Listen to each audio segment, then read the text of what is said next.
장로님들과 안수 집사님들 헌신 예배로 드리게 된 것을 감사합니다. 이 교회마다 그 헌신 예배의 문화가 있어요. 헌신 예배 문화. 근데 우리 교회는 이 헌신 예배의 문화가 조금 약해. 그냥 특성하고 이거밖에 없는 것 같아요. 다른 교회 어떤 교회들은 전통이 그래요. 전통이 헌신 예배 드리면은 그 여전대회라든가 그 기관이라든가 총동원 한다.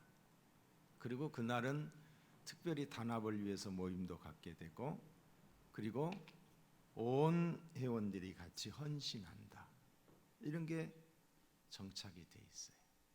우리 교회는 좀 그렇게 됐으면 좋겠다, 그런 생각을 합니다. 앞으로 헌신 예배 드릴 때에 장로님들이라고 하면 장로님들이 다 참석하고, 권사님들이라고 하면 권사님들이 다 참석하는 거, 이게 헌신이잖아요. 오늘 우리 안수 집사님들, 우리 이 장로 하면은 꼭 시무 장로만이 헌신 예배 드린다는 건 없잖아요. 그죠? 그럴 때는 은퇴하신 장로님들도 같이 나와서 찬양해야지. 그리고 이제 시무 장로가 아니더라도 다른 데서 이렇게 장로 피택을 받고 우리 교회 오신 분들, 시무 장로는 아니어도 협동 장로 이러신 분들을 또 같이 와서, 우리 송 장로님도 왜 안 나왔어? 송 장로님도 나와야 되고, 우리 강대웅 집사님도 나와야 되는데 다 안 나왔어. 다음에는 다 나와서 같이 이렇게 예배를 드렸으면 좋겠다. 아멘입니까? 아멘. 자,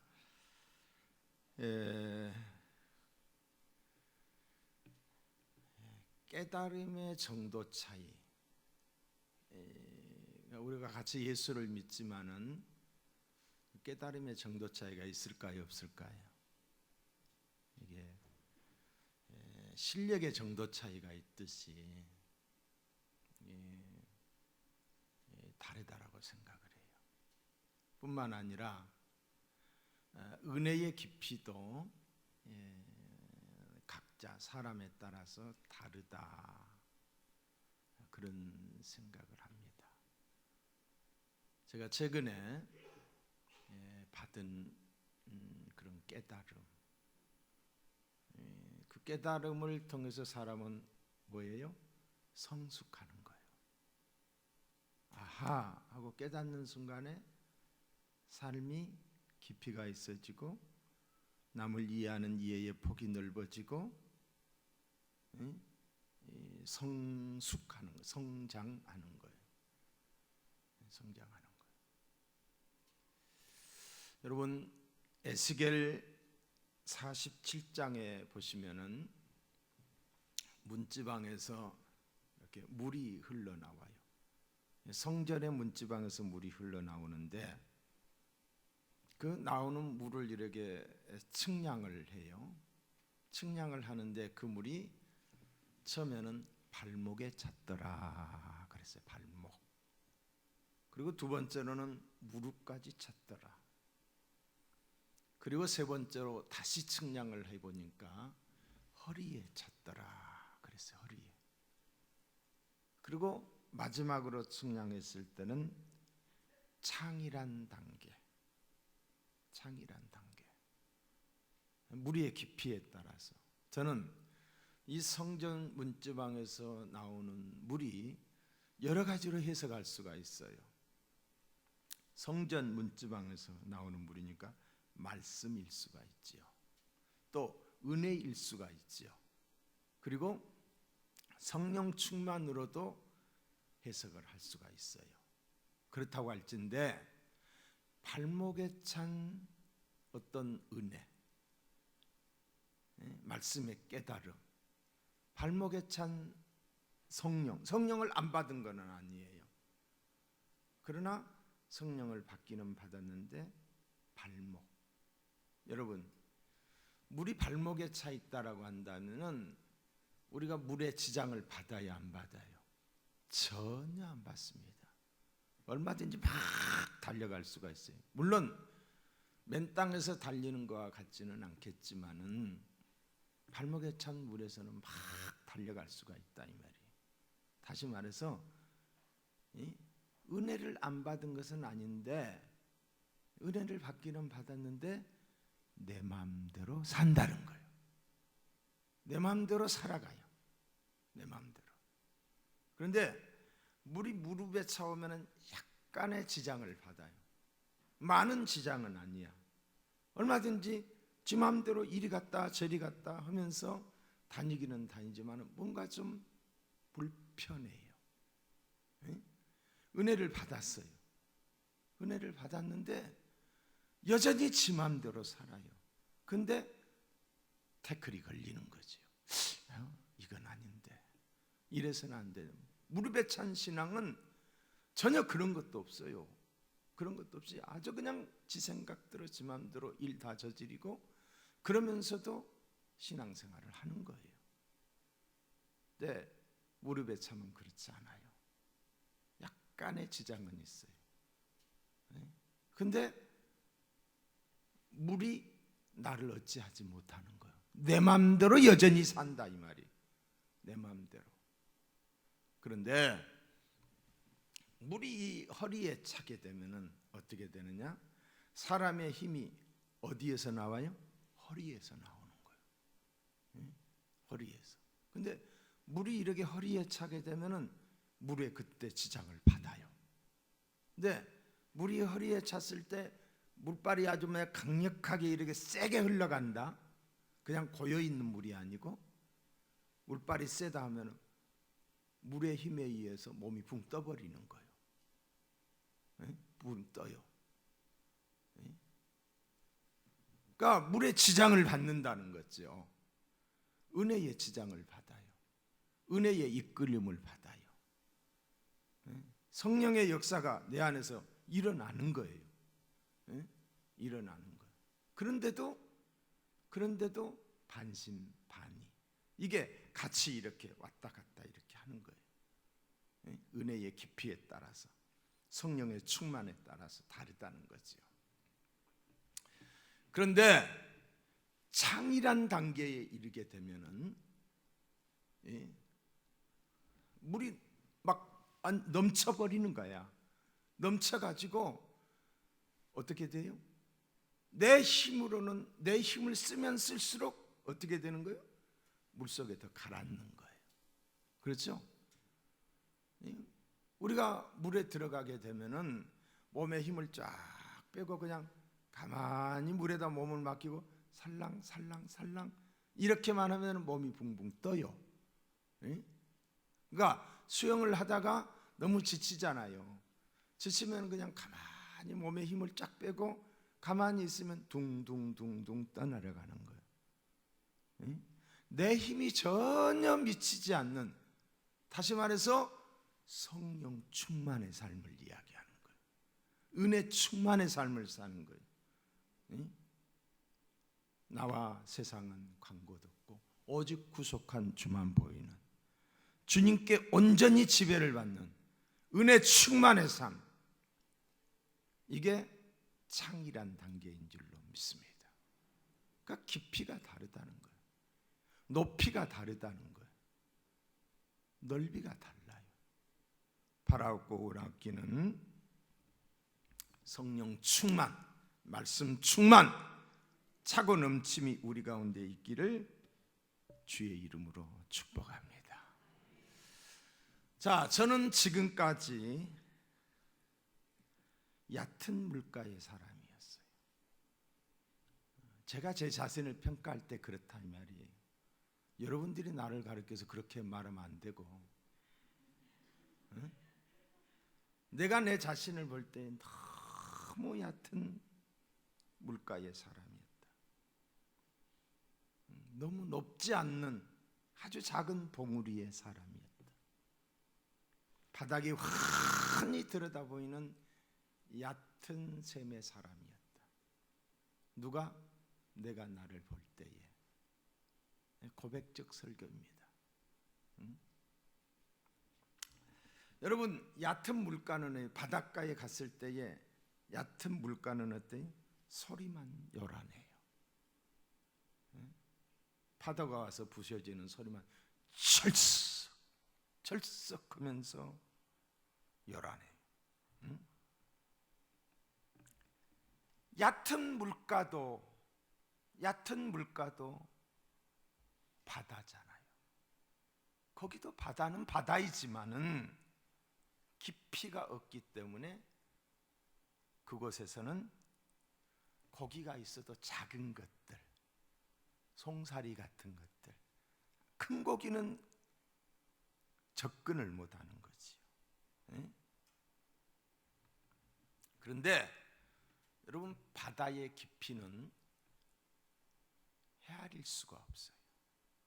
바다가 얼마나 깊은지 헤아릴 수가 없다 이 말이에요. 우리가 솟아오른 산을 보잖아요. 땅 위에 솟아오른 이 땅의 높이보다도 바다의 깊이가 더 깊다는 거 여러분 아시나요? 우리가 해수면 하면은 바다의 깊이를 내서 산의 높이를 재고 그러잖아요. 그렇죠? 근데 산의 높이보다도, 솟아오른 산의 높이보다도 바다의 깊이가 더 깊다. 아멘. 자, 육지에, 산 위에 온갖 식물이 있고 온갖 동물이 살듯이 바다에도 온갖 바다 식물이 있어요. 우리가 먹는 미역, 우리가 먹는 김, 우리가 먹는 이런 다시마, 이런 모든 것들이 다 바다의 식물이잖아요. 바다에도 숲을 이루고 있어요. 숲을. 우리가 TV에서 보면은 바다의 그 산호초, 그 사이로 기어다니는 조그만한 이 고기들, 얼마나 형형색색에 이쁘고, 어떻게 그렇게 사람이 물감을 들이려고도 그렇게 못해? 바다에도 뭐가 있어요? 사계절이 있어. 온갖 생물.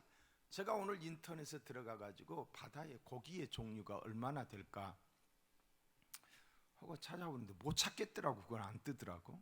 내가 찾을 줄 몰라서 못 찾는지, 하여간 이 바다에 사는 식물과 바다에 사는 생물들이 어쩌면 육지보다도 더 많을 거다.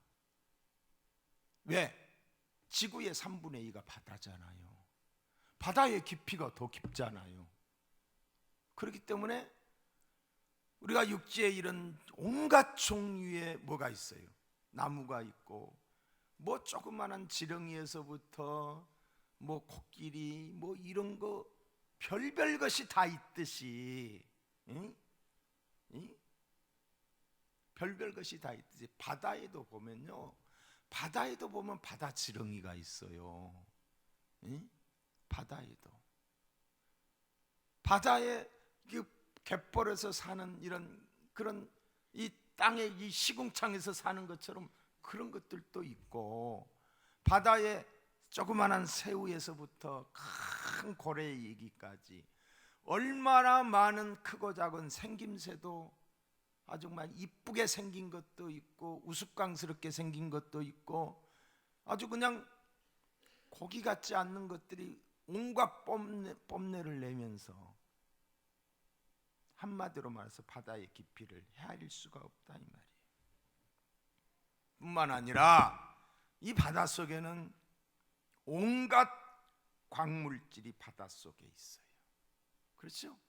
그래서 앞으로의 시대는 바다를 점령해야 돼. 바다에 보고가 다 있다는 거예요. 바다에. 그러니까 일본이라는 나라가 울릉도를 이따금 그렇게 저기 하는 이유가 뭐지? 그 근방에 엄청난 바다 속에 보고가 있기 때문에. 바다가 재산이에요. 바다가. 여러분, 다시 말해서 제가 무슨 이야기를 하려고 하냐면은 바다의 깊이가 다르다는 거예요. 그런데 제가 어떤 사람이었다고요? 소리만 요란한 물가와 같은 깊이가 없는 사람이었다. 또한 산이라고 해서 다 같은 산이 아니에요. 그렇죠? 높은 산, 낮은 산이 있어요. 집 앞에 동산에는 동물이 살아도 토끼나 다람쥐밖에 안 살아. 그렇죠? 그런데 깊은 산에 들어가면은 온갖 것들이 그 안에서 살고 있어요. 우리 눈에 보이지 않지만은 그 안에 엄청난 생물들이 살고 있다는 거죠. 여러분, 높은 산에는, 높은 산 있잖아요. 높은 산에는 추나추동이 한 산에 다 있어요. 꼭대기는 겨울이야. 엄동설안의 겨울이야. 그런데 중턱에 내려오면은 가을이 있고 봄이, 여름이 있고 봄이 있고, 한 산에서 그와 같은 현상이 일어난다니까요. 산이라고 해서 다 똑같지 않다는 거죠. 봉우리가 다릅니다. 높은 봉우리에 올라가서 보면은 어때요? 많이 보아요. 모든 것이 다 보아요. 아주 높이 가서 전후 사방을 다 볼 수가 있잖아요. 그리고 아주 멀리까지 볼 수가 있는 거예요. 멀리까지. 그런데 낮은 봉우리는 어떻다라고요? 한계가 있는 거예요. 한계가. 눈앞에 거기만 보는 거예요. 그 이상은 못 보는 거예요. 사람도 그렇다. 사람도 높은 봉우리 정상에 있는 사람으로서 밑에 있는 모든 사람들을 그냥 내려다보면서 그래, 때로는 놀고 있네, 이렇게 말할 수도 있죠. 그러니까 어른이 볼 때에 어린아이가 잔머리 쓰는 것 같은데 어른이 볼 때는 다 보이듯이 사람도 높은 봉우리의 수준의 사람이 있다. 다 읽는 거예요. 읽는 거예요. 그런데 나는 높은 봉우리가 아니었다. 작은 동산이었다. 그래도 대전에서는 그래도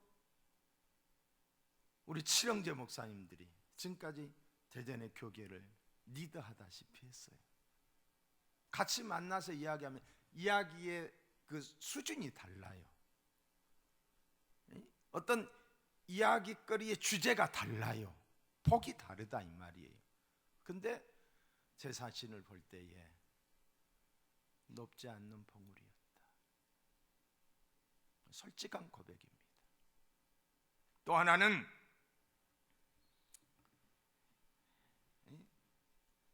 아주 얕은 샘이 있잖아요. 샘. 깊이. 여러분, 샘도 다 똑같지 않아요. 그죠? 샘이라고 해서 다 똑같은 게 아니고 깊은 샘이 있고 얕은 샘이 있어요. 깊은 샘은 어때요? 샘이 깊으면 마르지 않아요. 마르지 않아. 그리고 깊은 샘의 물맛은 얕은 샘에, 여러분, 얕은 샘에는 이러저러한 것들이 거기 많이 들어가 가지고 썩는 것이 있을 수가 있어요. 그러나 깊이 있는 샘에서 끌어올리는 물들은 물맛도 다르다 이 말이에요. 저는 얕은 바다였고 낮은 봉우리의 산이었으며 깊지 않는 샘이었습니다. 넓은 마음이 없었고 생각이 깊지 못했고 멀리 보지 못하는 참으로 부족하고 작은 사람이었다. 단지 하나님의 은혜로 지금까지 목회해 왔다. 저는 깜짝깜짝 놀래요. 우리 젊은 내가 30살 때, 내가 40살 때, 그때를 지금 생각하면 참 부족했다. 근데 지금 30살, 40살 되는 사람들을 보면은 훨씬 나보다 잘한다. 지금까지 제가 목회할 수 있었던 것은 하나님의 은혜다. 고난이 스승이라고 했고, 아픈 것만큼 성장한다고 했는데, 작년과 금년 지나오면서 제가 그렇게 아픈 적이 별로 없었어요. 그냥 앞만 보고 달려왔었지 정말 많이 아팠어요. 여러분들이 몰라서 그렇지 혼자 울 때도 많았고, 막 자존감이 얼마나 무너지는지, 얼마나 속이 상한지, 얼마나 힘든지, 그런 걸 예색을 안 해서 그렇지 너무너무 힘들었어요. 작년에는 이제 어떤 교단의 문제 때문에 내가 마음이 아팠고, 죽을 만치 마음이 아팠고, 금년에는 뭐 작년 후반기에서부터 이런 국가적인 문제로 정말 많이 아팠어요. 가치의 문제, 상식의 문제, 나라의 걱정. 언젠가 제가 그랬죠. 아무것도 모르면은 백치면은 그냥 괜찮을 텐데, 알기 때문에, 이래서는 안 된다는 생각 때문에, 이대로 가다가는 나라가 안 된다는 것 때문에 많이 충돌했고 아팠어요. 지금 생각하면은 내가 문제인데, 내가 부족해서, 내 생각이 앞서서 10불도 모르는 것이 내 생각이 앞서다 보니까 스스로 아픔을 자초하지 않았나. 깊이가 없다 보니까, 높이가 없다 보니까 찰싹거리는 바다처럼 소리만 내지 않았나. 이런 깨달음이 오는 거예요. 이런 깨달음이 어떤 계기를 통해서 오잖아요. 계기를 통해서 오는데 하나님이 저를 깨닫게 해주셨어요. 여러분, 우리 교회에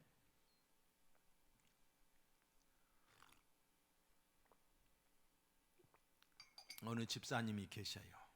누구라고는 제가 이야기하지 않겠지만은 내가 이 이야기를 하면 여러분들은 다 아는 사람이에요. 지금 10년 세월이 넘도록 저를 괴롭히고 우리 교회를 힘들게 하시는 분이 계셔요. 뭐 우리 정구생 장로가 질릴 정도, 몰라 질린지 안 질린지는 모르지만은 요즘에 오면 피해버리는 거 보면은 질리는 거예요. 우리 부교육자들 모든 사람들도 다 질린 거예요. 그런데 술만 먹으면 찾아와요. 술만 먹으면 아나무인이에요. 술만 먹으면 그냥 성청교회 박경배 목사 누구 사람 있건 없건 뭐 음식점에서 어디건 지가 집사라고 하면서 술 갖다 마시면서 그렇게 떠드니까 이거 어떻게 하냐고. 응? 그러면서 내 방에 들어와 가지고 뭐 여기 우리 장로님들도 그때 보셨지. 우리 임광석 장로님도 보시고 내 방에 들어와 가지고 내 방에 있는 컴퓨터 때려 부시고 내 명패를 가지고 내 책상을 찍어 가지고 명패가 막 깨지고 난리법석을 친 거예요. 난리법석을. 그러는데도 자꾸 찾아오는 거야. 술만 먹으면 찾아오는 거예요. 술만 먹으면. 근데 얼마 전에는 이제 우리 우리 권사님이 문을 열었고 어디 가 있는 통에 그냥 누가 들어오는데 신도 벗지도 않고 신 신고 그냥 내 방에 확 들어온 거예요. 확 들어와가지고, 그러니까 그 전에는 많이 제재를 했죠. 나는 숨지키고 가만히 있고 밖에서는 이제 막 달리기도 하고 그랬는데 그날은 쑥 들어왔어요. 그래서 내가 컴퓨터 앞에서 뭘 하고 있었는데 쑥 들어오는 걸 보니까 술 한잔 하고서 막 이렇게 들어오는 거예요. 그래서 잠깐만 좀 계시세요. 제가 이거 끝내놓고 같이 이야기합시다. 이렇게 이야기를 했어요. 근데 아무 소리 없이 내 옆으로 오더라고요. 내 옆으로 오더니 내 뒤통수를 갖다가 이렇게 하고 때려버리는 거야. 아휴, 그 순간적으로 얼마나 당황스러워요. 응? 아무 말도 없이 때리는 거예요. 그냥 무방비 상태로 맞은 거예요. 응? 그거 잘못 맞았으면 큰일 나잖아요. 근데 막 화가 나는 거예요. 화가 나가지고 나도 뿔떡 일어나가지고 막 나도 성질이 한 가닥이 있는데 아이고 이거 한 주먹도 안 되는 사람이 이런다고 하니까 우리 부목사들이 어디가 있었든지 금방 듣고 와가지고 그냥 데리고 나가더라고요. 그런데 그걸 맞고 난 다음에 이런 생각이 드는 거예요. 저 사람이 나를 때린 게 아니라 하나님이 나를 때렸구나. 하나님이 나를 정신 차리라고, 깨달으라고. 여러분, 어떤 사건 앞에 어떻게 해석하느냐, 어떻게 받아들이느냐, 이게 중요한데 이상하게 그날은 그렇게 받아들여지는 거예요. 다른 때 같았으면 내가 경찰서로 전화했어요. 그 전에 그런 적이 있어요. 하도 저기 하니까 경찰서로 전화해서 다시는 한 번만 더 교회 와서 이런 짓 하면 당신은 가중처벌 받는다. 이렇게까지 했었던 사람이야. 근데 시간 지나니까 하나님이 나를 때렸다 그런 생각이 들어요. 그래서 내가 회개를 했어요. 하나님 용서해 주세요. 용서를, 회개를 빌었어요. 어떤 회개를 했느냐? 그동안 내가 잘잘못만 따졌지. 당신은 술 먹고 잘못된 사람. 이 사람이 육군 장교 출신이에요. 또 사업도 했던 사람이에요. 직원들을 데리고. 그런데 세상이 자기 마음대로 안 풀리는 거야. 그러니까 세상에 대한 불만이 가득한 거지. 그리고 또 자기 말로는 신학 공부도 했다고 그래요. 했는지 안 했는지는 모르면 나 신학 공부도 했다. 근데 그분이 알고 있는 하나님은, 그분이 생각하는 목회자는 이러이러해야 된다. 비록 자기 생각에나마 내가 술 먹고 와서 그런다 치더라도 받아줘야 된다. 그러니까 박 목사 아주 나한테 말도 반말을 해요. 똑똑하지, 설교 잘하지, 뭐라고? 또 뭐예요? 뭐 또 있지? 막 그러면서 카리스마도 있지? 그러면서 당신은 아니야. 당신이 목사야. 이렇게 이야기를 하는 거예요. 근데 나는 술 취한 사람. 하도 그동안 잘못했기 때문에 잘못된 관점으로만 바라보는 거예요. 이해하려고 하지 못했어요. 품어주려고 하지 않았어요. 한마디로 말해서 그를 향하는 불쌍히 여기는 마음, 그를 향하는 긍휼히 여기는 마음, 그 아픔을 잊지 못했다 이 말이에요. 그 아픔을. 그리고 항상 잘못한 사람만 취급을 했어요. 내 마음속에 우리 주님의 온유함과 겸손함이 없었어요. 사랑의 마음이 없었어요. 잘잘못만 따졌고 정죄만 했지 그런 마음이 없었다라고 하는 것이 깨달아지는 거예요. 저 사람의 위치에 서보지 못했고 하나님이 그런 마음을 주시는 거예요. 지금 생각하면은 그게 다른 게 아니라 그게 내 교만이었어요. 그 사람을 정죄하는 것이, 그 사람을 품으려고 했고 그 사람을 끌어안으려고 했고, 그런 마음이 없었던 게 내가 교만이 아니었나. 주님의 제자라고 하지만은, 주님을 목사라고 하지만은 정말 밑바닥의 사람이다. 넓은 마음이 없었고 생각이 깊지 못했고 멀리 보지 못하는 참으로 부족하고 작은 사람이었다. 여러분, 우리가 잘잘못만 따지면은 뭐가 죽어요? 관계가 죽어요. 너 잘했고 너는 잘못했고 나는 잘했어, 판명이 났어요. 그럼 관계는 깨져버리는 거예요. 내가 이겼고 너는 졌어. 그럼 관계가 깨지는 거예요. 관계가 깨진다는 건 죽는다는 거잖아요. 이기려고만 했지, 시시비비를 가리려고만 했지, 너그러움이 없었어요. 용서가 없었어요. 긍휼히 여기는 마음이 없었어요. 그걸 하나님이 저에게 깨닫게 해주시는 거예요. 부부간에도 이웃간에도 이기려고만 하다 보면, 그래 너 잘났다, 네가 옳았다, 똑똑하다, 그런데 관계는 죽어요. 그럼에도 불구하고 품어주고 용서하고 이해하고 그러면은 관계가 살아난다. 더 품어주면 그 사람이 변화된다. 이게 주님의 사랑인데 그게 없었던 거예요. 그래서 회개를 했어요. 누구에게? 하나님께. 하나님, 나 혼자 회개한 거예요. 그런 깨달음이 오니까. 그런데 또 며칠 후에 또 술 먹고 또 들어온 거예요. 또 들어오는 거예요. 그런데 들어오는 걸 딱 보니까 그전에는 아이고 저 인간 또 왔네 이런 생각이었는데 불쌍한 마음이 드는 거예요.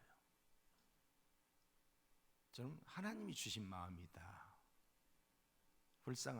불쌍히. 오늘 여기 본문에 보시면 긍휼히 여기는 자는 긍휼히 여김을 받을 것이며 라고 그랬잖아요. 불쌍한 마음이 드는 거예요. 그래서 들어오는데 이 사람은 씩씩거리고 들어와요. 씩씩거리면서. 그러면서 들어와서 하는 이야기가 나 경찰서에 갔다 온다고. 경찰서에 갔다 온다고. 나 꼭 한 사람 죽일 사람이 있다고. 경찰서에서 그렇게 이야기하고 왔다는 거예요. 어이, 나중에 보니까 겁이 나더라고요. 이 사람이 어디 품에다 칼을 차고 왔나 그런 생각도. 근데 이미 나는 그 사람이 불쌍히 여기는 마음이 내게 있었던 거예요. 그래서 들어오자마자 집사님, 제가 잘못했습니다. 제가 부족했습니다. 제가 집사님 마음을 헤아리지 못했습니다. 제가 집사님을 이해하려고 하지 않았습니다. 내가 잘못했으니까 용서해 주세요. 그러니까 이 사람이 무릎을 꿇더니 엉엉 우는 거예요. 엉엉 우는 거예요. 그러면서 하는 말이 뭐라고 그런 줄 아세요? 역시 박경배 목사네 그러는 거예요.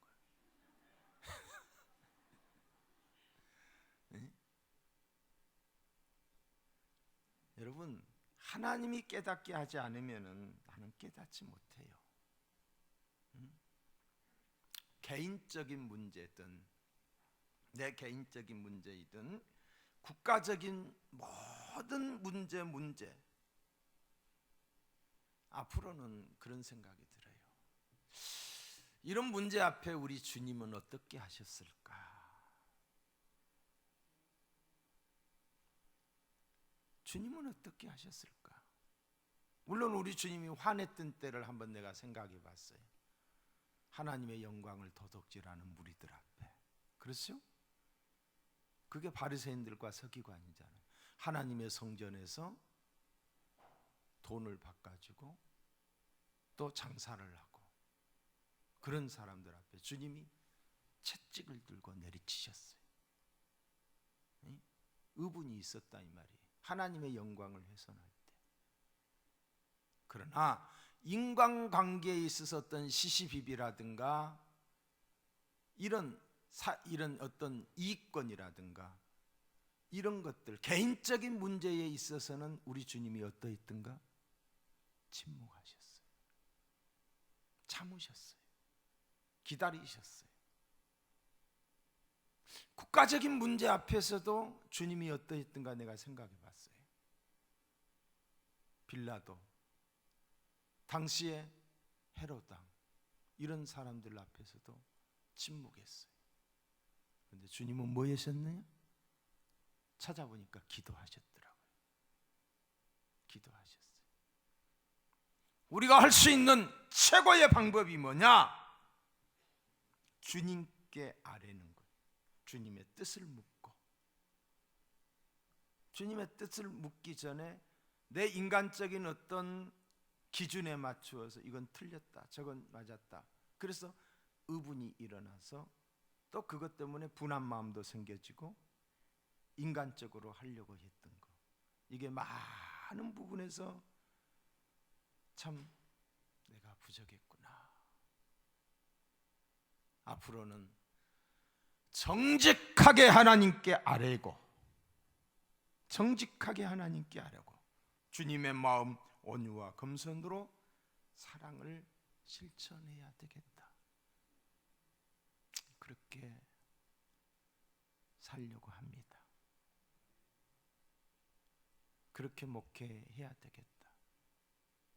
그런 생각을 하고 좀 조용하게 정직하게 목회하면서 하나님께 정직하게 아뢰고, 주님의 온유함과, 온유하다고 한 건 부드럽다는 거죠. 부드러움과 겸손함으로 낮은 자세로 주님의 가르침을, 사랑을 실천하겠다. 오늘 존경하는 우리 장로님들, 그리고 안수 집사님, 권사님, 모든 분들께 진심으로 감사를 해요. 저같이 부족한 사람을 담임 목사로 여러분들이 세워주시고 또 기도해 주시고 우리 청년들에게도 감사해요.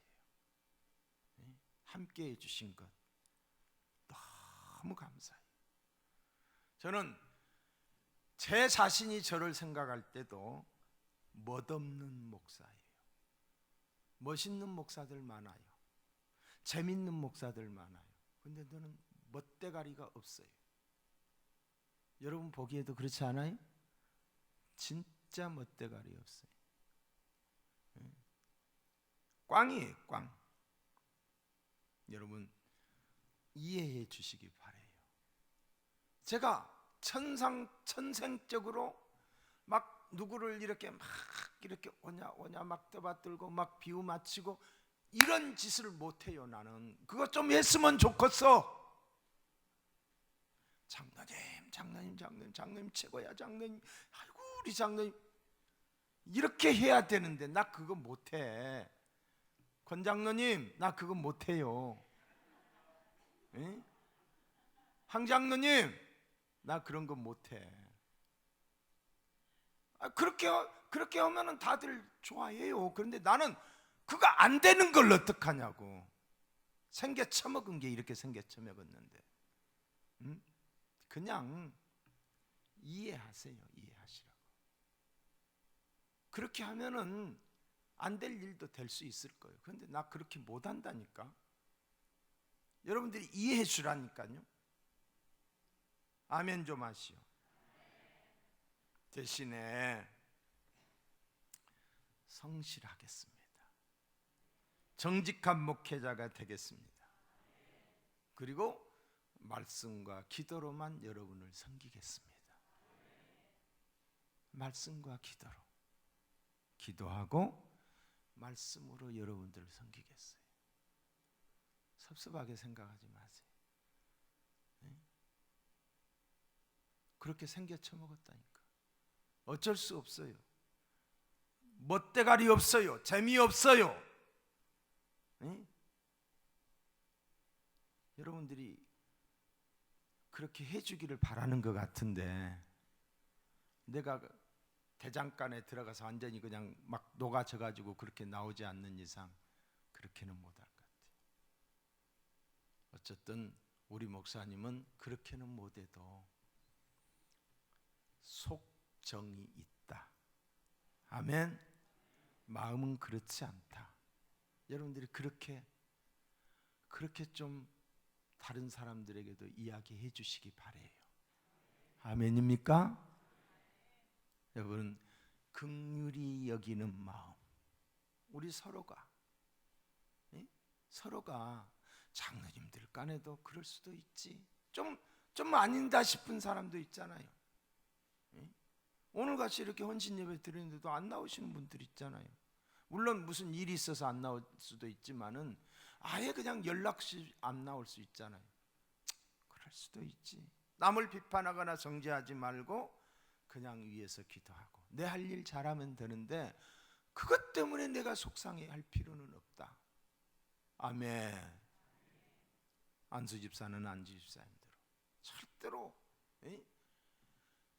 남을 위해서 내가 기도하지만은 남을 내가 비판하고 남을 정죄하고 남을 판단하고 남을 시기해서는 안 된다. 오직 우리 속에 긍휼의 마음이 있기를 바라고 어떤 사람이든지 우리가 받아줄 수 있는 저와 여러분이 되기를 축복합니다.